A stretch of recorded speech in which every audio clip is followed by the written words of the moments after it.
नमस्कार दोस्तों, BSc math YouTube channel में आपका स्वागत है। पिछली वीडियोस के दौरान हम पेपर सेकंड कर रहे थे और उसकी बुक मैट्रिक स्पेस कर रहे थे, लेकिन एक वीडियो पे मुझे कमेंट आया कि आप पेपर फर्स्ट की बुक जो लीनियर अलजेब्रा या रैखिक बीजावली है उसका चैप्टर 4 करवाइए, रैखिक रूपांतरण या लीनियर ट्रांसफॉर्मेशन, जो कि मैथ के पेपर फर्स्ट के अंदर आती है बुक। तो आज हम इसी चैप्टर 4 को शुरू करेंगे। मैंने चैप्टर ज़्यादा तो नहीं किया हुआ है, थोड़ी बहुत डेफिनेशन की हुई है, लेकिन मैं कोशिश करूँगा कि आपको अच्छे से समझा सकूँ। तो चैप्टर करने के लिए वीडियो देखते रहिए, मेरे साथ बने रहिए। हम चैप्टर 4 शुरू करते हैं। चैप्टर 4 रैखिक रूपांतरण। सदिश समष्टि के बारे में, सदिश समष्टि क्या होती है, कैसे बनती है, उसमें क्या क्या नियम है, वो मैंने आपको चैप्टर फर्स्ट जब करवाया था तो उसके दौरान मैंने उसके बारे में सब कुछ जो है बता दिया था। तो अब हम सीधा जो है तो हम यहाँ पे रैखिक रूपांतरण के बारे में बात करेंगे। सदिश समष्टि वगैरह के बारे में मैंने आपको पहले इसकी वीडियो में बता दिया है, और जो चैप्टर फर्स्ट की प्लेलिस्ट होगी वो मैं इस वीडियो के एंड स्क्रीन में डाल दूँगा। चैप्टर सेकंड और जो आगे के चैप्टर है उसकी वीडियो जो आपको यहाँ पे आई बटन में मिल जाएगी। ठीक है, तो हम शुरू करते हैं। Chapter 4 linear transformation. इसमें जितना मुझसे हो सकेगा मैं उतना करवा दूंगा। ठीक है, तो सबसे पहली चीज़ रैखिक प्रतिचित्रण या सदिश समष्टि समाकारिता, लीनियर मैपिंग और वेक्टर स्पेस मॉर्फिज्म। तो इसमें जो है मॉर्फिज्म में आपको पता है कि दो जो सेट बोल लीजिए या कुछ भी है वो होते हैं। माना वी एफ तथा वी डैश शब्दों सदिश समष्टियाँ हैं, तब एक प्रतिचित्रण टी जो कि वी से वी डैश में जाएगा एक रैखिक रूपांतरण रैखिक प्रतिचित्रण या रैखिक समाकारिता कहलाता है, यदि वह इन दोनों का पालना करता हो, यदि इन दो नियमों का। जहाँ पे अल्फा बीटा है वो वी से है, एक जो कि हमें पता है कि एक अवयव क्षेत्र से होता है और एक जो है सदिश समष्टि से होता है। ठीक है, और अतः एवं प्रतिबंध एक तथा दो को एक साथ रखने पर हमें जो है नया प्रतिबंध इसमें मिलता है। ठीक है, उसके बाद यहाँ पे इसने बता दिया था इसे रैखिक रूपांतरण भी कहते हैं। और यदि टी वी से वी डैश में आच्छादक समाकारिता है तो इस समाकारिता को समाकारी प्रतिबिंब बोलते हैं या होमोमॉर्फिक इमेज कहलाता है। उसी प्रकार रैखिक संकारक या लीनियर ऑपरेटर, इन डेफिनेशंस के बारे में मैंने आपको पहले की वीडियोस में बता दिया है। तो चौथे चैप्टर की मैंने एक सेपरेट वीडियो बनाई थी उस टाइम, उसमें मैंने जो डेफिनेशंस हैं उनको बता दिया है। तो अब हम इसका एग्जाम्पल नंबर 1 करेंगे, जिसमें वी तथा वी डैश दो सदिश समष्टियाँ दी हुई है, और जो टी है वो वी से वी डैश में है, और जो टी ऑफ अल्फ़ा है वो इज इक्वल टू 0 है, और फोर ऑल अल्फ़ा जो है वो वी का अवयव है। तो अब हमें इसने सॉल्यूशन में देखते हैं क्या किया है। वी से वी डैश में एक रैखिक प्रतिचित्रण है, चूंकि ए बी एफ के हैं तथा अल्फा बीटा वी के लिए। हम जानते हैं कि रैखिक प्रतिचित्रण के लिए हमें दो क्षेत्र के अवयवों की ज़रूरत पड़ती है, और दो जो है चाहे वो सदिश समष्टि बोल लीजिए या रिक्त समुच्चय बोल लीजिए। अभी ये सदिश समष्टि है तो हम सदिश समष्टि इसको बोलेंगे। तो उसके बाद जो सेकंड प्रॉपर्टी है, इन दोनों के योग से जो नया हमें मिला है प्रतिबंध, उसके अनुसार T of A alpha plus में बी बीटा होगा तो ये 0 के बराबर, क्योंकि यहाँ पे इसने बोला है कि टी इज इक्वल टू 0 है, तो हम इसे 0 के बराबर रखेंगे। और अल्फ़ा बीटा की वैल्यू है वो भी हम 0, अल्फ़ा की वैल्यू टी ऑफ अल्फ़ा 0 है, तो इसका मतलब ये जो है ए टी ऑफ अल्फ़ा और बी टी ऑफ बीटा में कन्वर्ट होगा। जब ये इसमें कन्वर्ट होगा तो टी अल्फ़ा की वैल्यू इसने हमें 0 दी रखी है, तो उसी प्रकार टी बीटा की भी वैल्यू भी 0 होगी। तो ये होगा A0 प्लस B0। या फिर मैं A T alpha B T beta को प्रूफ करने के लिए मैंने क्या किया, इसके साथ 0 के साथ ए का मल्टीप्लाई कर दिया, या बी के साथ 0 के साथ बी का मल्टीप्लाई किया। और ये 0 जो था ये ए तो पड़ा है, लेकिन ये 0 जो है वो टी ऑफ अल्फ़ा की वैल्यू है। उसी प्रकार बी के साथ वाला 0 टी ऑफ बीटा की वैल्यू हो जाएगी। तो हम इसे इस प्रकार भी कर सकते हैं, और इसे शून्य रैखिक प्रतिचित्रण भी कहते हैं, ज़ीरो लीनियर ट्रांसफॉर्मेशन। ठीक है, अब हम आगे इसमें और एग्जाम्पल है, उनको हल करेंगे। एग्जाम्पल नंबर 2, मानो वी एफ एक सदिश समष्टि है तब टी जो है वो वी से वी में है और T of alpha is equal to alpha है। तो इसमें वही चीज़ जो है यहाँ मतलब इन दोनों का यूज़ करके इसने तीसरा जो हमें प्रतिबंध प्राप्त हुआ था वही ये यहाँ पे दर्शा रहा है। तो ये इतना इम्पोर्टेंट नहीं है। तीसरे पर हम बात करते हैं, थोड़ा अलग लग रहा है, मैं इसे करता हूँ। एग्जाम्पल नंबर 3, मानो V F we three F तथा वी टू एफ क्षेत्र एफ पर दो सदिश समष्टियाँ हैं, तब जो पाई है वो V2 में इस प्रकार होगा, यानी पाई ऑफ A1 A2 A3 की वैल्यू A1 A2 होगी। तो V3 से V2 में एक प्रतिचित्रण है, चूँकि AP F के हैं और ये जो है V3 से हैं।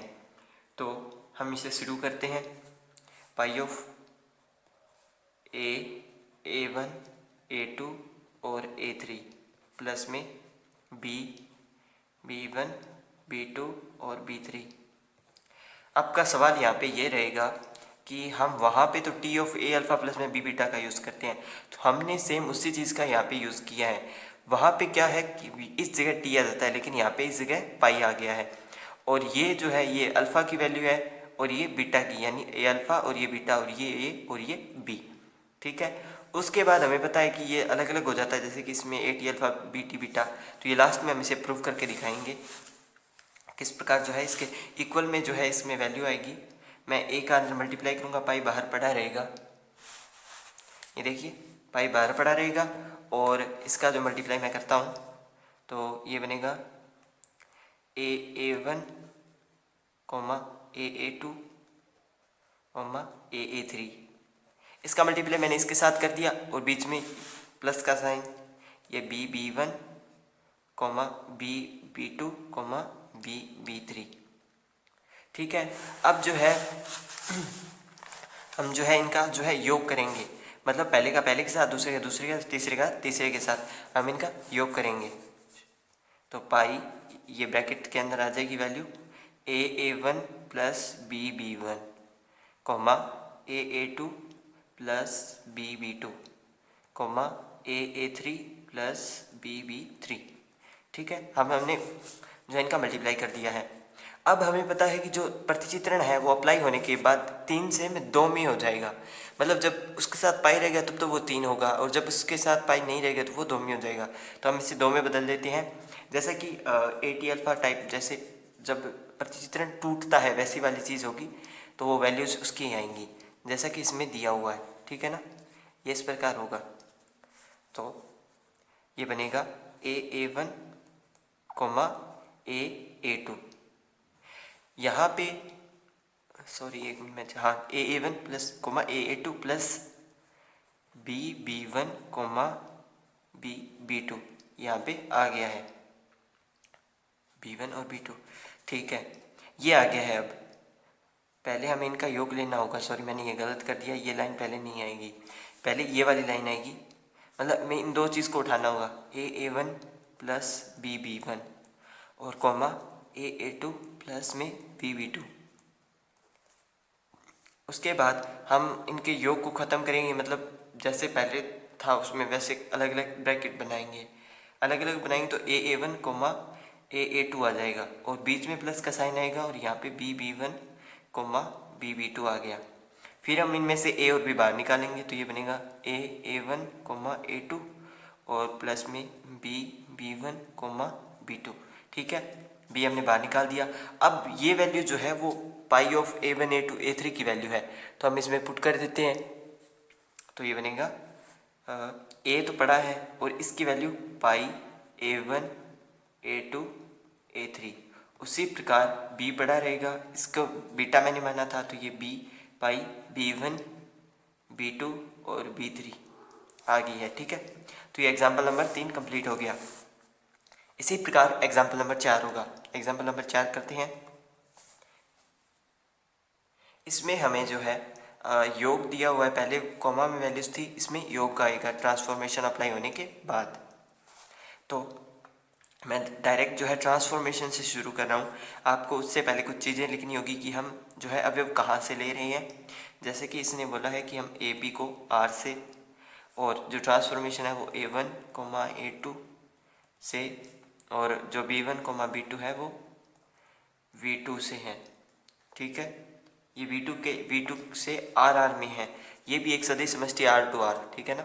इसके बारे में मैंने पहले की वीडियोस में बता दिया है। तो ट्रांसफॉर्मेशन T है, इस बार T अप्लाई करते हैं।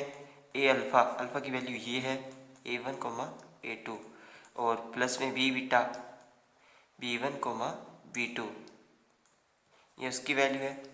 तो ट्रांसफॉर्मेशन अप्लाई करने का पहले जो है हम इनका मल्टीप्लाई करेंगे अंदर, A1, A2 और प्लस B1, B2, ठीक है। उसके बाद इनका योग करते हैं, तो A1 प्लस में B1, A2 प्लस में B2, हमने इनका योग कर दिया है। अब हम ट्रांसफॉर्मेशन अप्लाई करने के बाद हमें पता है कि जब ये ट्रांसफॉर्मेशन अप्लाई होने के बाद ये प्लस के साइन में इस प्रकार रहेगा, मतलब पहले A1 A2 था, बाद में ये A1 प्लस A2 में कन्वर्ट हो जाएगा। जैसे ट्रांसफॉर्मेशन टूटता है वैसे ही इसमें होगा।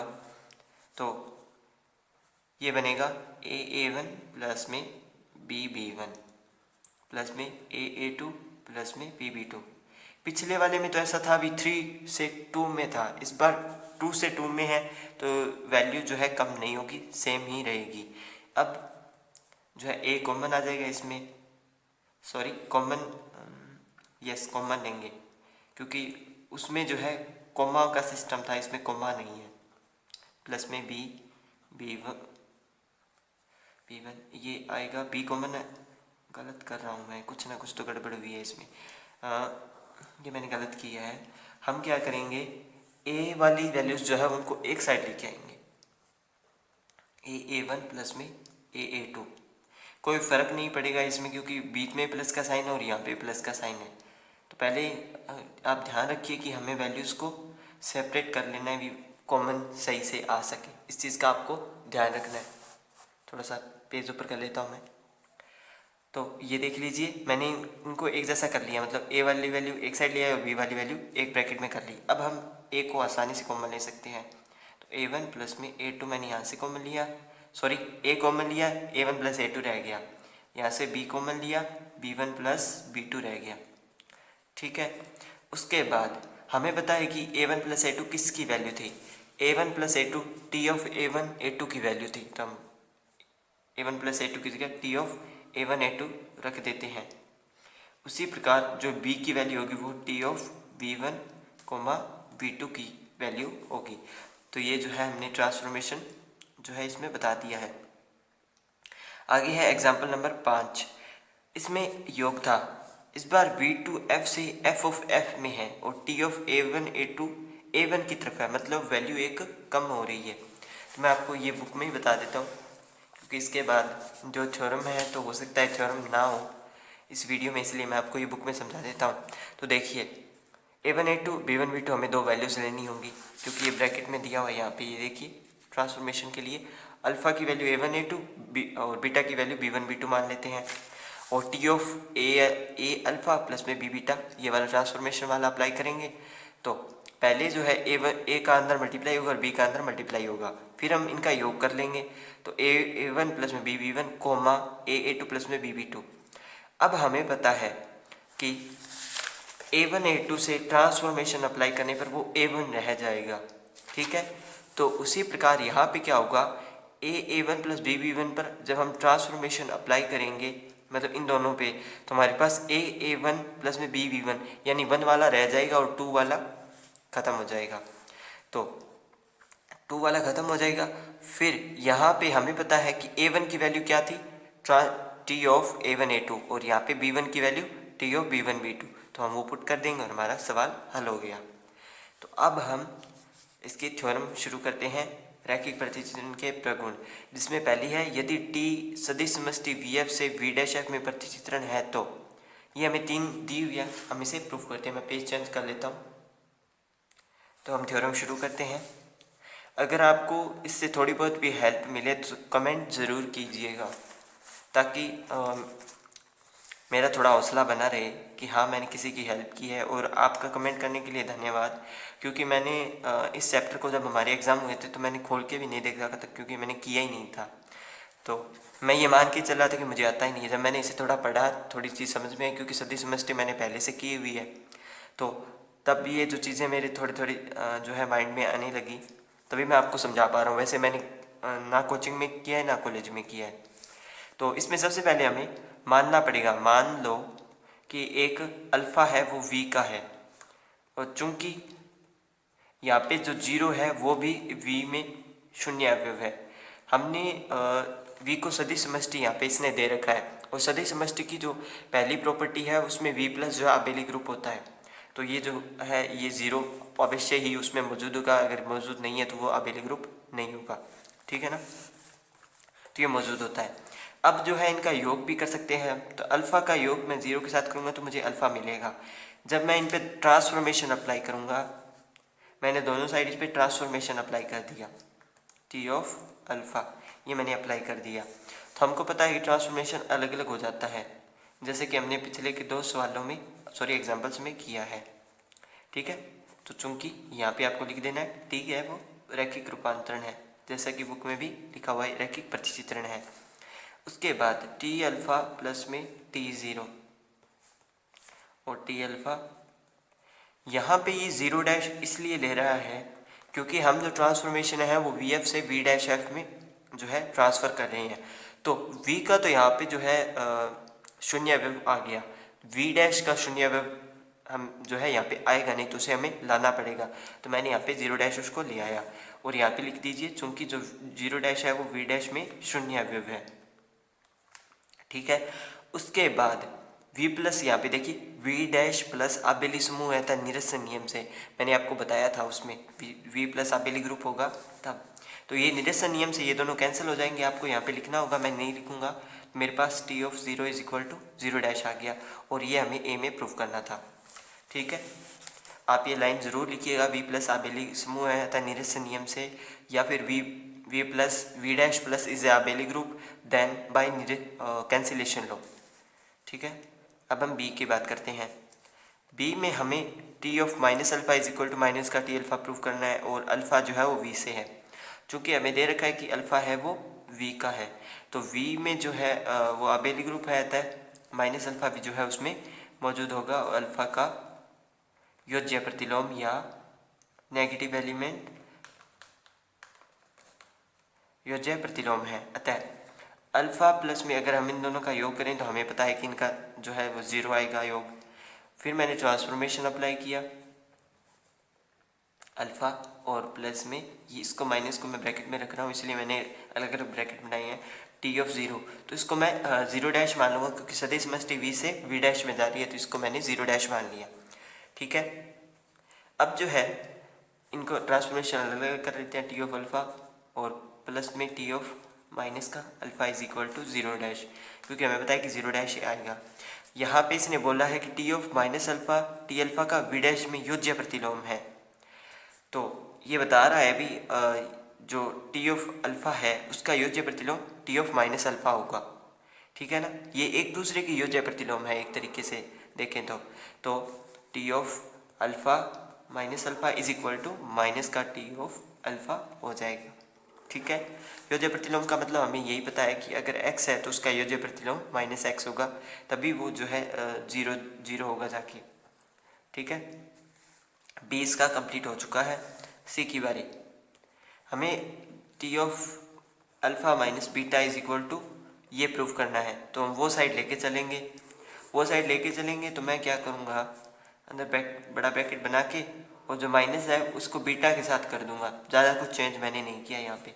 फिर ट्रांसफॉर्मेशन अप्लाई करेंगे तो हमें पता है कि वो अलग अलग होता है, तो इस प्रकार अलग अलग किया मैंने।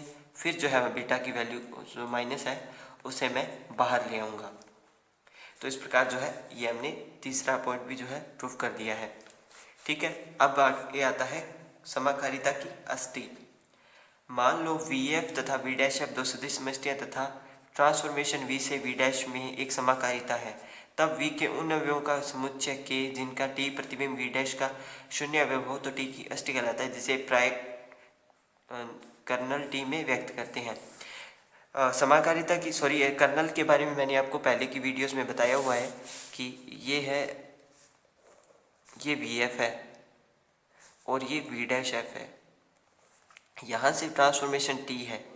मान लो ये एक अल्फ़ा, ये बीटा, ये बीटा और ये गामा, तीन एलिमेंट है। ट्रांसफॉर्मेशन अप्लाई करने के बाद ये टी ऑफ अल्फ़ा अगर ज़ीरो डैश प्राप्त होता है, टी ऑफ बीटा अगर ज़ीरो डैश प्राप्त होता है, और टी ऑफ गामा वो कुछ और मान लो 1 2 3 कोई भी वैल्यू प्राप्त होती है, तो जो वी एफ कि जो एलिमेंट जिन पे ट्रांसफॉर्मेशन अप्लाई करने के बाद ज़ीरो डैश का जो समुच्चय है वो प्राप्त होता है, तो वो जो है उसकी सदिश समष्टि की कर्नल कहलाती है। ठीक है ना। तो ये उसके कर्नल के अवयव हो गए हैं। ये वी एफ के कर्नल के हो गई है, और इसे कर्नल टी से भी व्यक्त कर सकते हैं, जिनका टी प्रतिबिंब वी डैश का शून्य अवयव हो। ये इसने बोला है, मैंने आपको बता दिया इसके बारे में। वी के उन अवयवों का समुच्चय के, इसको वी के उन अवयवों का समुच्चय के जिनका टी प्रतिबिंब जीरो डैश हो या शून्य अवयव हो, तो टी की अष्टी कहलाता है। तो सेम यही मैं बोल रहा हूँ और यही ये बता रहा है। तो रैखिक प्रतिचित्रण टी की अष्टी को टी की शून्य समष्टि भी बोलते हैं, और इसे एंटी से भी व्यक्त करते हैं। ठीक है ना। शून्य समष्टि के नाम से भी ये आ सकता है। तो ये हो गई इसकी डेफिनेशन। उसके बाद एक और प्रमेय है 4.2, इम्पोर्टेंट है। किसी रैखिक प्रतिचित्रण की अष्टी एक उपसमष्टि होती है, मतलब हमें कर्नल को एक सबस्पेस जो है प्रूव करना होगा। ठीक है। तो हम थ्योरम 4.2 शुरू करते हैं। हमें इसको सबस्पेस प्रूव करना है, तो सबसे पहले हमें मानना पड़ेगा, माना वी एफ तथा वी डैश एफ दो सदिश समष्टियां हैं, दो सबस्पेसेस हैं,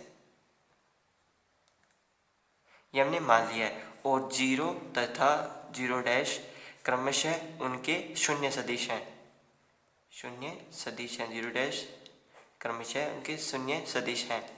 तो अब हमें जो कर्नल है उसके बारे में बताना तो पड़ेगा। तो उसके लिए सबसे पहले एक प्रतिचित्रण होगा टी। तो माना टी वी से वी डैश में एक रैखिक प्रतिचित्रण है तथा के टी की अष्टी है, तो इसे हम कर्नल टी या कैपिटल के से भी व्यक्त करते हैं। तो प्रतिचित्रण टी है तो मैंने कर्नल टी मान लिया और कैपिटल के इसे नाम दे दिया। और अल्फा जो एक अवयव भी बोल सकते हैं या अवयवों का समुच्चय भी बोल सकते हैं, जिनका जो है प्रतिचित्रण आगे जाके जीरो हो रहा है, और ये शून्य डैश समुच्चय, जीरो डैश समुच्चय। हमें सिद्ध करेंगे कि के है वो वी की उपसमष्टि है। उपसमष्टि प्रूफ करने के लिए हमें पता है कि T of A alpha plus B beta और ए टी अल्फा, ये वाला T of A alpha plus B beta, हमें एक चीज़ प्रूफ करनी होगी। अगर वो प्रूफ होगी तो वो एक सबस्पेस प्रूफ हो जाएगी। तो चूंकि जीरो है वो बिलोंग करता है बी में, क्योंकि वो एक सदिश समष्टि है, स्पेस है, पहले से ही वेक्टर स्पेस है। तो टी ऑफ जीरो जब मैंने जीरो पे अप्लाई किया तो वो मुझे जीरो डैश ही मिलेगा। तो जीरो है वो उसके कर्नल में मौजूद है, जीरो है वो उसके कर्नल में मौजूद है। इसका मतलब जो कर्नल है वो उसकी खाली नहीं है। हमने सबसे पहले ये चीज़ बतानी है, कर्नल इज नॉट एम्प्टी। अब मानना, अतः अब हमें दो सदिशों की जरूरत पड़ेगी जो कि के से लेने होंगे, क्योंकि सदिश समष्टि का हमें जो है जैसे कि आपको इसमें करके बताता हूँ, ये अल्फ़ा बीटा गामा और कोई भी एलिमेंट हो, तो हमें इन दो अवयवों को मानना पड़ेगा, क्योंकि हमें के को जो है उसकी उपसमष्टि प्रूव करना है। ठीक है ना। तो हम के अवयव मानेंगे, वो एक तरीके से वी के भी अवयव हैं लेकिन वो के भी अवयव हैं, क्योंकि इनका जो ट्रांसफॉर्मेशन टी होगा वो हमें जीरो डैश प्राप्त होगा, और यही जो है कर्नल के अवयव हैं। तो इस बार हम दो एलिमेंट मानेंगे, अल्फा और बीटा, जो कि के हैं। तब अष्टी की परिभाषा से, अष्टी की परिभाषा कहती है कि जब टी पे अल्फा अप्लाई होगा तो वो जीरो डैश बनेगा, और बीटा पे भी जब अप्लाई होगा ट्रांसफॉर्मेशन तब वो भी जीरो डैश बनेगा। अब यदि क्षेत्र के कोई दो अवयव हो, तब हम क्षेत्र के कोई दो अवयव लेते हैं। अब यदि क्षेत्र, अब यदि ए बी क्षेत्र एफ के कोई दो अवयव, क्योंकि हमें इसमें दो अवयवों की जरूरत पड़ती है, तो T of A alpha plus में बी बीटा, हमें पता है कि ट्रांसफॉर्मेशन जो है A T of alpha B T of beta में टूटता है, क्योंकि हमने उसका एक प्रतिबंध चैप्टर के स्टार्टिंग में देखा था, टी ऑफ बीटा। ठीक है, रैखिक प्रतिचित्रण से आपको ये साइड में लिखना होगा। इसकी वैल्यू हमें पता है कि ये 0 है, प्लस में बी इसकी वैल्यू 0 है, तो ये 0 और ये भी 0। लास्ट में हमें जो है 0 मिल गया। ठीक है, T of A alpha plus में बी बीटा हमें 0 मिल गया। और इसका मतलब क्या हुआ कि ए अल्फा प्लस में बी बीटा जो है वो जो है के में बिलोंग कर रहे हैं। के में बिलोंग, ये देखिए के में बिलोंग इसलिए कर रहे हैं क्योंकि जब हमने इस पे ट्रांसफॉर्मेशन अप्लाई किया तो हमें 0 मिल गया। जब हमने टी के अल्फा एलिमेंट के अल्फा एलिमेंट को उठाया, उस पर ट्रांसफॉर्मेशन अप्लाई किया तो हमें 0 मिला। तो वो जो है कर्नल का अवयव जो है अष्टी, हमने उसको पहले सिद्ध किया। इसी प्रकार जब हमने ट्रांसफॉर्मेशन अप्लाई किया तो वो भी 0 मिल गया। तब ये क्या हुआ कि ये कर्नल का अवयव हमें मिल गया, यानी प्रूव हो गया। अब लास्ट में आपको एक लाइन लिखनी होगी, अतः ए बी एफ के अवयव हैं तथा अल्फा बीटा के अवयव हैं, तो ए अल्फा प्लस बी बीटा के अवयव हैं। तो के जो है वो वी की सबस्पेस है, ये हमने प्रूव कर दिया है। ठीक है, ये हो गया प्रूफ। उसके बाद कुछ definition, isomorphism of A vector space, इसके बारे में शायद मैंने आपको वीडियो में बता दिया है। सदिश समष्टियों की तुल्यकारिता, मान लो v तथा v डैश f दो सदिश समष्टियां प्रतिचित्रण इस प्रकार है। तुल्यकारी कहलाता है यदि t एकाकी हो, अछादक हो, रैखिक प्रतिचित्रण हो, उसको फॉलो करें। ठीक है, उसके बाद में आइसोमॉर्फिक या तुल्यकारी, ऐसी स्थिति में v तथा v डैश तुल्यकारी कहलाती है और इसे इस प्रकार से व्यक्त करते हैं। और v डैश v का तुल्यकारी प्रतिबिंब कहलाती है। v डैश जो है उसका v का तुल्यकारी प्रतिबिंब या आइसोमॉर्फिक इमेज जो है वो कहलाता है। तो आज जो है हम इतना ही करेंगे इसमें। कल हम इसके जो नंबर 1 प्रकार के उदाहरण हैं उनको शुरू करेंगे। देखिए, ये चैप्टर मैंने किया नहीं हुआ है, ठीक है ना, तो जितना मेरे को समझ में आएगा उतना ही मैं आपको करवा सकता हूँ। जैसे एक्सरसाइज के सवाल मैं ट्राई करने की कोशिश करूँगा, अभी मैं कर सकता हूँ या नहीं कर सकता हूँ, और जो थ्योरम्स हैं उन्हें भी मैं पढ़ के देख लूँगा, और जितना मेरे से हो सकेगा उतना मैं ज़रूर करवाऊँगा। तो वीडियो अगर पसंद आए तो लाइक कर दीजिए, अपने फ्रेंड्स के साथ शेयर कर दीजिए और चैनल सब्सक्राइब कर लीजिए। और वीडियो अगर पसंद आए तो कल नया कमेंट करना मत भूलिएगा। अगर आपका कमेंट आएगा तो मैं जो है चैप्टर को इसको कंटिन्यू करूँगा। तो वीडियो अपने फ्रेंड के साथ ज़रूर शेयर कीजिएगा, और वीडियो देखने के लिए धन्यवाद।